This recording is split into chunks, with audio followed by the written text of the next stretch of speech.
What's up, guys? Welcome back to the Realistic Rumour of the Wrexham. This is episode number 47, and we're in a bit of a momentum swinging period right now. In episode 45, we won all three games, but in the last episode, episode 46, as you can see there, we lost all three games.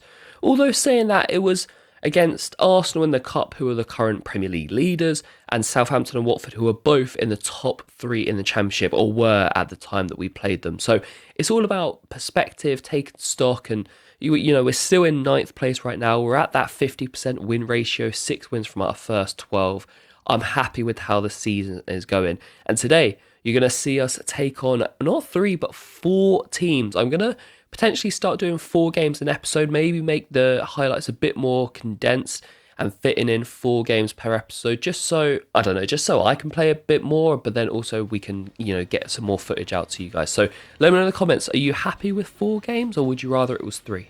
So the first of today's 4 games will be a big one. It's the Welsh Derby against Swansea at home at the Racecourse Ground. Now, this is our second Welsh Derby of the season. We, of course, beat Cardiff here on match day 2. Alfie Devine scoring that absolute worldie in a game where we collected all 3 points, and we'll be taking on a Swan side who are currently 13th, but a win for the visitors would take them above us in the league, so it just shows how tightly congested that midfield battle is. Now, after we discussed it in last episode, we have actually dropped Roberts, for Rocco Vata. Patrick Roberts has just been a bit out of form so far this season, and Vata's had little dips of form, so we're going to start the Irishman ahead of the Englishman in this one, and he would be released down the right from Elliot Lee, and well, what do you know, we bring him into the starting lineup and he opens the score in 28 minutes in. Swansea actually started the better. They worked a chance down the left hand side, but Mendy clearing it well. Then we got on the break, Elliot Lee finding Rocco Vata, and the Irishman, rewarded with a start today, grabs the opening goal in this derby. Well, the Swans would continue to look to dominate and press home their championship experience ahead of us. But Josh Earl, you'll notice that I included quite a few clips of Josh Earl putting in tackles, blocks.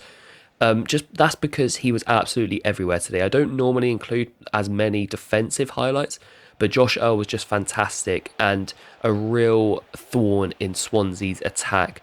Well, Elliot Lee would see his shots saved in the first half, but then Alfie Devine, who loves a Welsh derby, would make it 2-0. Paul Mullen with the assist, and this beautifully cultured finish from the youngster as he strokes home the second goal of the game, and we get an early lead in the start of the second half as Alfie Devine makes it 2 goals in 2 Welsh derbies. And there's Josh Earl again. I told you, man, he was everywhere today. Absolutely set the precedent for us in this defensive performance. And then the captain, Matt Grimes, sliding in with a late tackle here, actually picking up the first caution of the game. It wasn't as feisty as a derby normally would be. This was the sort of only outburst from a player, but it was a pretty late tackle, actually. It could have potentially been a red card, but the referee just deemed it a yellow. Josh Earl again nipping in with killing another attack, and then we had a chance late on to grab a third. Mullen finding Vata out wide. First touch isn't fantastic.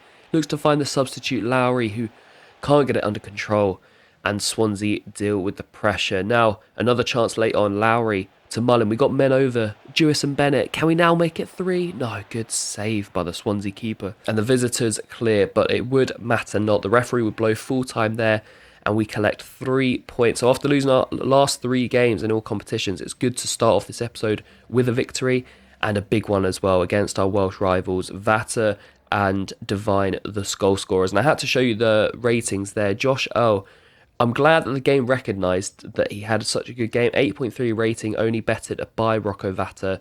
He was fantastic, man. He was absolutely everywhere, stopping Swansea attacks, blocking everything. Yeah, big up Josh Earl. Don't normally show a lot of defensive highlights, but he has been brilliant for us this season. And he was the absolute rock, and he was key to us securing just our second clean sheet of the season, and the first one since we beat Sheffield United away at their place. So yeah, happy with that one. Second clean sheet of the season, and we are up to 7th, 2 points behind Blackburn in 6th. Now, Alex Lowry comes to us and says, look, boss, I know I'm getting minutes off the bench, but I need to start starting games. And Do you know what? It's a tough one because I looked at the stats and he's played pretty much the same amount of games as Lee, who obviously vacates the position that he wants. And obviously most of his performances are off the bench, but you need to earn that spot, Alex. But you know what? I'll rotate a little bit more. I'll give Lowry some game time because I don't want to lose him. I like Lowry, and we've only just brought him in as well. He's a good youngster, and he's definitely one for the future for this club.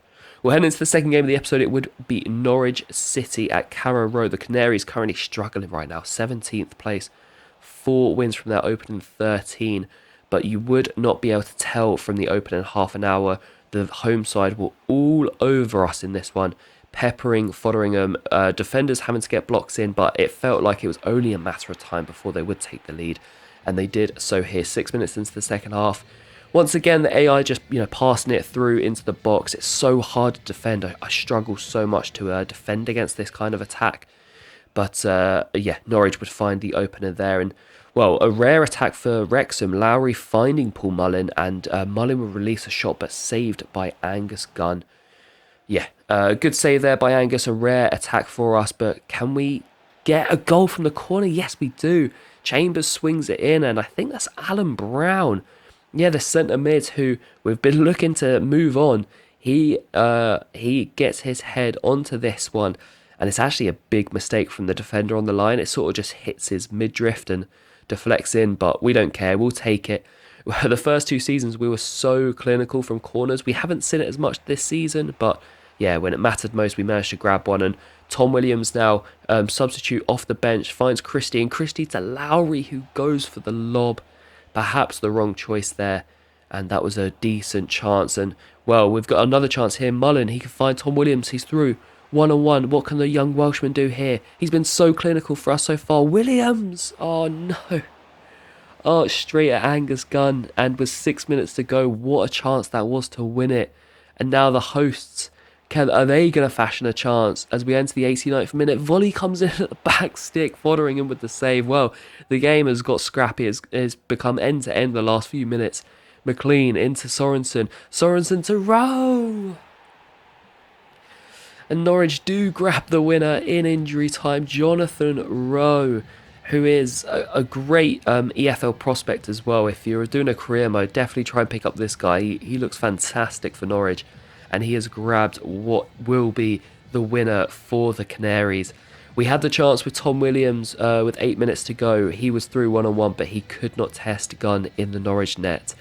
Jonathan Rowe goes down the other end and punishes us, drills it low and at the near post. Fotheringham can't get near to it, and that surely will be it. Can we fashion one last chance? Lowry to Bennett. Bennett cuts it back to Williams. Oh, imagine if that had gone in. It would have been complete redemption for the youngster, but unfortunately, that was the last kick of the game, and Norwich grab all 3 points here. I'll be honest, they deserved it. We had like a 10-minute spell in the second half where we equalised and then had a couple of chances, but overall we were poor this game, and Norwich fully deserved the 3 points. They punish us, and despite their league position, they were the better side by absolutely miles, and we go back to losing. And as we drop down to 10th now, like we said, I feel like it's going to be a common theme here. I feel like we're on the sort of win one, lose or draw one type vibe, and 7 wins from our first 14. We have that 50% win ratio.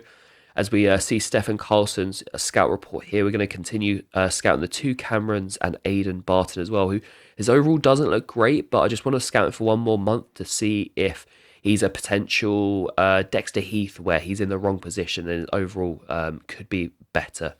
As we get a really nice bid here, Andrew McAllister, our young Irish right back who we've promoted from the youth academy to send out on loan. Newport County came in for him, so I like that. A nice local Welsh side wanted to take him out on loan. We delegate to secure a loan deal there, and Sutton also come in for him. So options for McAllister. As we head into the third game of the episode, not the third and final game, but the third of 4 today, we take on Luton, the Hatters, in 5th place right now, 5 points off automatic promotion though, so they'll be looking to grab all 3 points as they look to return to the Premier League, led by Adebayo, who has only played 8 games for some reason, but he's got 7 goals in those 8 games, so He's definitely their main threat. He's also partnered by former Wolves striker Fabio Silva. Vatta's in for Lee for this one as we look to return to winning ways and make it back-to-back wins at home. And, well, this guy's beginning to become a goal threat for us. Alfie Devine opens the scoring and makes it 2 goals in 3 in this episode and back-to-back episodes with a goal. He gets ahead of the Luton defender. I did not think he was going to make it to this one, but sheer desire got the youngster to ahead of the centre-back, and Christie's cross is converted by Alfie Devine, with grabbing his 4th goal of the season. Well, the lead would not last long. The captain, who blundered an early chance, who basically passed it back to Fotheringham, makes no mistake this time, smashing it home. And we would be tied at 1-1 just 5 minutes after we equalised. Now, Mullin finding Bennett out wide. Jewison, he's going to drive. He's going to go all alone. Bennett, what can he do here? Can he score? Forces the keeper into a good save, and then Turby collects. Good chance there. And now Adebayo, we've said how much of a threat he is. He's through here. Fotheringham, big save. Come on, Wes. This is a real end-to-end game here. And Bennett, he's overhit that one. Adebayo forces another good save from Fotheringham in injury time. Into the second half now, what can Wrexham do? Can we find a bit of momentum? And Vatta switches the ball out to Bennett. It's a great ball. He finds Devine. I think that was deflected. Has it gone out for a corner? As Devine has his shooting boots on at the moment. Alfie Devine looking for a second. He swings in the corner, and apparently Vatta's picked up as an injury as Will Fish heads home a gilt-edged chance. He should be doing better there.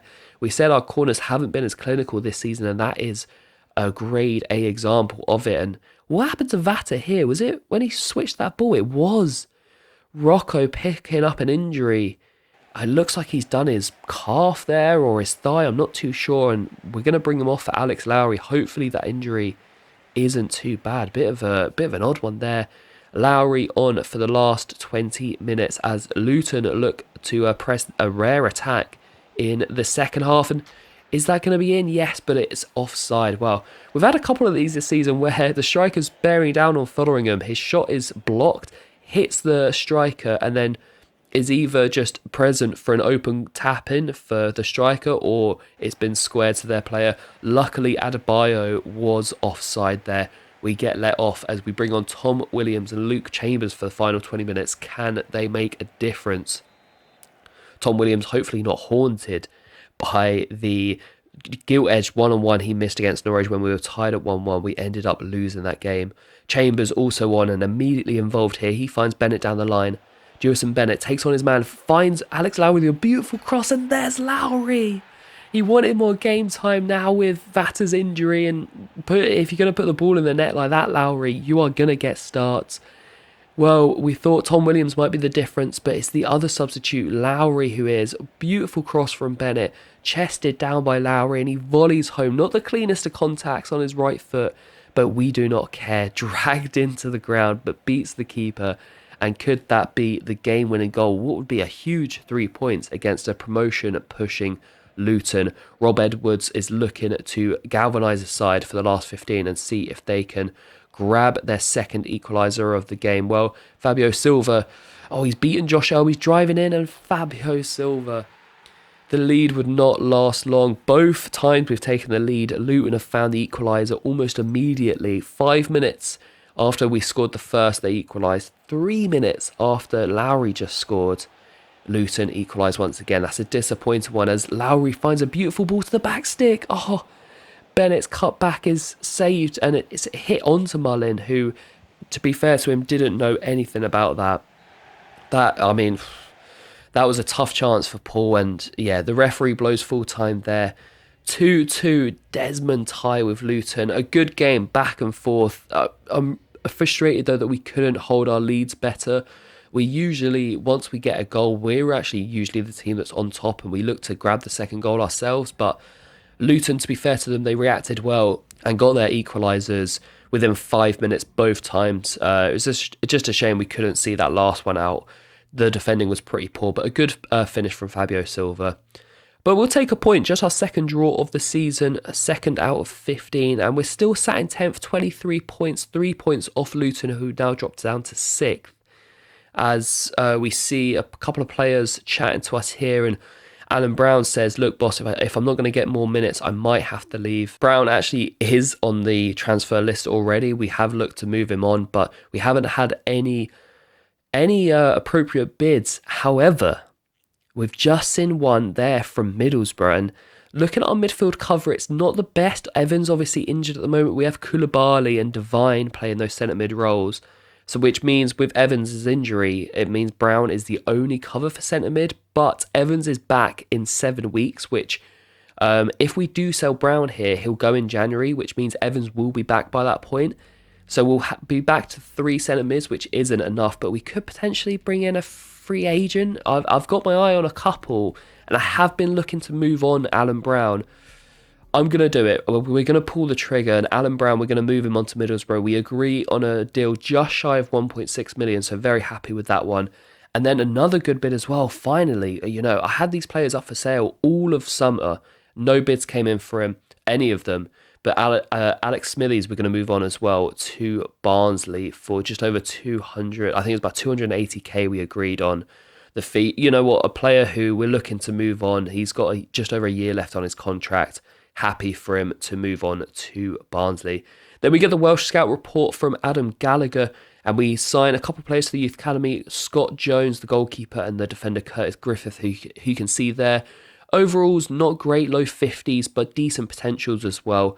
Could be ones for the future. Griffiths is 17, so maybe we'll sign him up and send him out on loan. Let me know what we should do with our Youth Academy. We've bulked it up now as we see Alan Brown's move to Middlesbrough confirmed, as well as Smithies' move to Barnsley. They'll both move on in January to fellow Championship sides. And Andrew McAllister actually turned down the chance to go to fellow Welsh side Newport and instead chooses a 2-year loan deal to Sutton. But yeah, as we were saying, let me know what we should do with all our Youth Academy graduates. You guys wanted me to bulk up the academy. We have done so now. Should we promote some of them and try and send them out on loan and get their ratings up? Because none of them really are showing good enough overall to break into the team. So yeah, let me know in the comments, what should we do with our Youth Academy players? As we head into the fourth and final game of the episode, it is Bolton back at the racecourse. We've won one and drawn one today here in this episode. Can we pick up 7 points from a possible 9 at the racecourse ground? Well, we take on a Bolton side who are 21st right now, struggling in the league, above the drop zone just on goal difference alone, as we look to get back to the 50% win ratio and make it 8 wins from 16. Well, we would be on top early doors and we would create plenty of chances. Rocco Vata, who seems to have been the centre of attention this episode, whether it was coming in for Roberts and scoring against Cardiff, against Swansea, or then having that innocuous injury, which, by the way, I forgot to mention, nothing came of that injury. Luckily, we got away with one there.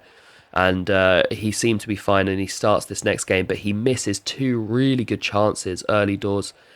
But Paul Mullin would grab the opener. Jewison Bennett cutting him back for Mullin, who grabs his 7th league goal of the season. Well, deep into injury time, Bolton would create their first attack of the game, their first real flurry into our half, and Foddering makes the save. And well, there was only 2 minutes added on, but we're into the 48th minute now. Can we clear this one away? Morley crosses it in. Bennett heads out. That should be half-time, ref. Mullin is beaten to the ball. We're in the 49th minute now. There was only 2 minutes added on. Santos, what can he do here? Bolton, Portilla finds Morley. Oh, my God. What? We're in the 51st minute. 6 minutes added on. There was only 2 added. What is this? The cross came in the 48th minute. It was headed away. The ref should have blown half-time there. He doesn't, and we've been punished, and we go into the break tied. In a half of football that we dominated, and now, oh God, the second half was not filled with any highlights, and we could lose it here. Will Fisher's down injured. He's keeping everyone on. Bolton have won the ball back. Gorey, what can he do?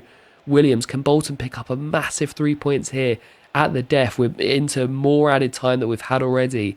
Vata gets it away, and, well, yeah, of course the ref blows full time there, doesn't he?